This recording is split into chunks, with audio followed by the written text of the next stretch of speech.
ময়মনসিংহের নান্দাইলে জুলাই পূর্ণজাগরণ 2025 উদযাপন উপলক্ষে এক বিশেষ পরিচ্ছন্নতা অভিযান শুরু হয়েছে।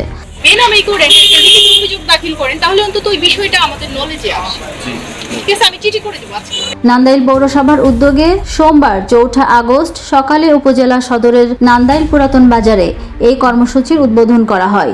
এই উদ্যোগের অংশ হিসেবে বাজারের গুরুত্বপূর্ণ স্থানগুলোতে নতুন ডাস্টবিন স্থাপন করা হয় এবং ডেঙ্গু রোগের প্রকোপ মোকাবেলায় সচেতনতামূলক লিফলেট বিতরণ করা হয়েছে।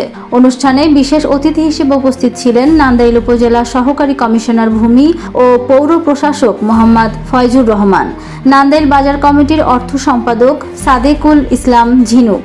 এছাড়া পৌরসভার বিভিন্ন কর্মকর্তা কর্মচারী, বাজার কমিটির অন্যান্য নেতৃবৃন্দ এবং স্থানীয় সাংবাদিকগণও উপস্থিত ছিলেন।